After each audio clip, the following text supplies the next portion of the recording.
என்னுடைய பேர் காயத்ரி. நான் ஸ்ரீலங்காவில் கண்டியில் இருக்கிறேன். என்னுடைய கணவர் வந்து செஃப்பாக இருக்கார்.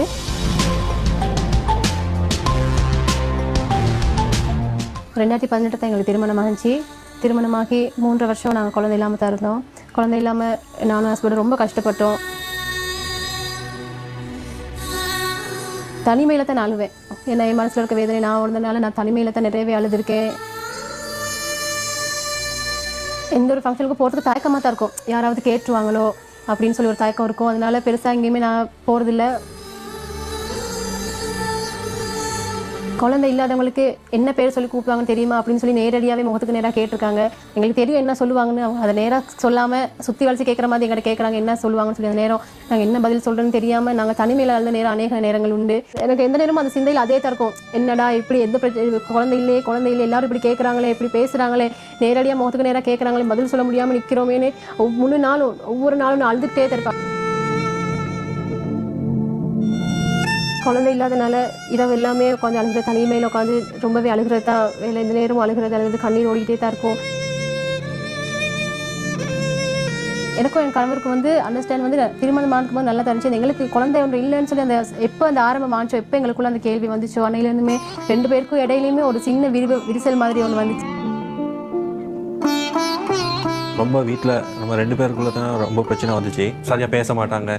நான் ஏதாவது கேட்டால் சரியாக பதில் சொல்லாமல் எதிர்ப்பு மாதிரி தெரிஞ்சுக்கிச்சு. அந்த கோவமாக காட்டிக்கிற மாதிரி தான் நிறையாவே இருக்கும். ஒரு கஷ்டமான சூழ்நிலை தான் நாங்கள் ஹாஸ்பிட்டலுக்கு போனோம். எங்களுக்கு என்ன ப்ராப்ளம்னு செக் பண்ணி பார்க்குறதுக்கு. ட்ரீட்மெண்ட் தொடர்ந்து போய்கிட்டே இருந்துச்சு. 3 வருஷமாக நாங்கள் செக் பண்ணிக்கிட்டே இருக்கோம். செக் பண்ண ரிப்போர்ட்ஸ் எல்லாமே நார்மல் தான் வந்துச்சு. 2 பேருக்கு எந்த பிரச்சனையுமே இல்லைன்னு சொன்னாங்க.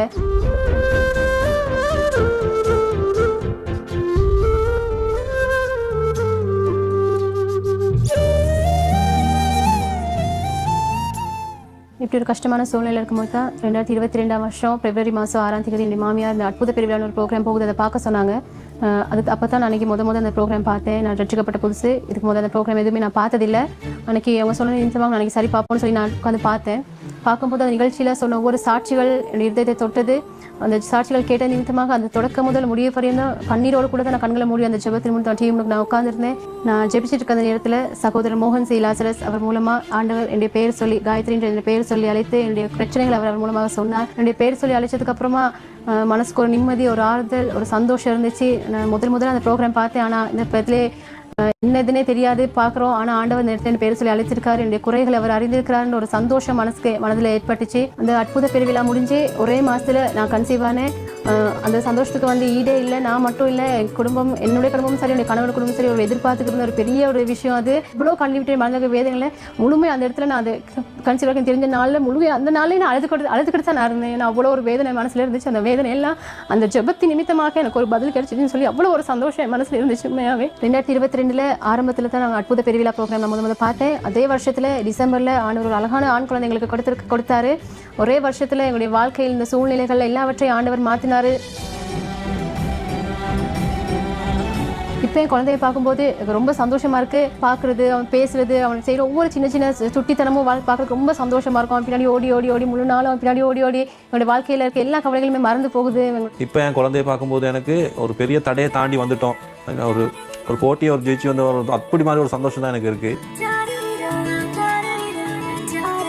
எந்த இடத்துக்கு நாங்கள் போக தயங்கணுமோ அந்த இடத்துல எல்லாத்துக்குமே போகிறதுக்கு ஆண்டவர் வழிகளை திறந்து கொடுத்து சந்தோஷமாக முன்னேறி போகிறதுக்கான அந்த தைரியத்தை எங்களுக்கு ஆண்டவர் கொடுத்துருக்காரு. பாபா வந்து என்ன அந்த கட்டி பிடிச்சி இந்த வேலைக்கு போக்குள்ள பாய் சொல்கிறது, அங்கே ஓடி வந்து கிட்ட வந்து கதைச்சிட்டு போகிறது, அதெல்லாம் யோசிக்கும் போது அப்படி ஒரு பெரிய சந்தோஷம் இருக்கும். இப்போ எனக்கும் என் வீட்டுக்காருக்கும் எந்த விதமான பிரச்சனையும் இல்லை. 2 பேருமே சந்தோஷமாக இருக்கும். 2 பேரும் நல்ல ஒருத்தர் புரிஞ்சு 3 பேருமே குடும்பமாக சந்தோஷமாக பாசமாக இருக்கும், இஷ்டமாக இருக்கும்.